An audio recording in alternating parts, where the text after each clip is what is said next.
देश के करोड़ों कर्मचारियों के लिए एक बड़ी खबर सामने आ रही है।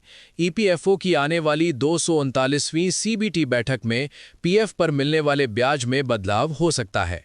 क्या आपका पीएफ इंटरेस्ट रेट घटने वाला है? क्या आपकी कमाई पर सीधा असर पड़ेगा? और क्या चुनावी दबाव इस पूरे फैसले को प्रभावित कर सकता है? आज हम आपको बताएंगे पूरा मामला, हर अपडेट और इसका आप पर क्या असर पड़ेगा। मार्च के पहले हफ्ते में ईपीएफओ की 239वीं सेंट्रल बोर्ड ऑफ ट्रस्टीज की मीटिंग होने जा रही है और इसी बैठक में 2025-26 के लिए पीएफ इंटरेस्ट रेट तय होगा।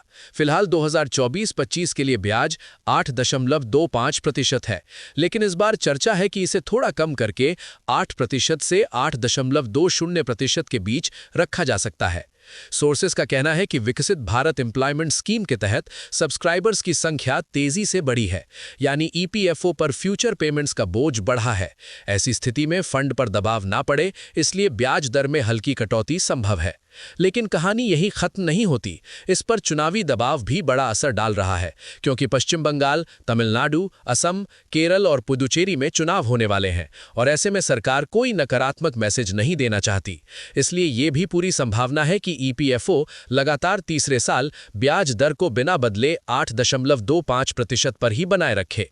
अगले कदम क्या होंगे? सीबीटी की बैठक में प्रस्ताव पास होने के बाद पहले फाइनेंस मिनिस्ट्री इसे मंजूरी देगी और फिर लेबर एंड एम्प्लॉयमेंट मिनिस्ट्री की ओर से ऑफिशियल नोटिफिकेशन जारी होगा। उम्मीद है कि ब्याज इस साल के मध्य तक सब्सक्राइबर्स के खातों में क्रेडिट कर दिया जाएगा। वेज लिमिट पर भी बड़ा फैसला संभव है। फरवरी के आखिरी हफ्ते में ईपीएफओ की फाइनेंस, इन्वेस्टमेंट और ऑडिट कमेटी बैठक करने जा रही है। यहीं से इंटरेस्ट रेट की फाइनल रिकमेंडेशन तैयार होगी। इसके साथ ही एक बड़ा मुद्दा सामने है, क्या ईपीएफओ की सैलरी लिमिट 15,000 रुपये प्रति माह से बढ़ाकर 25,000 रुपये की जाएगी?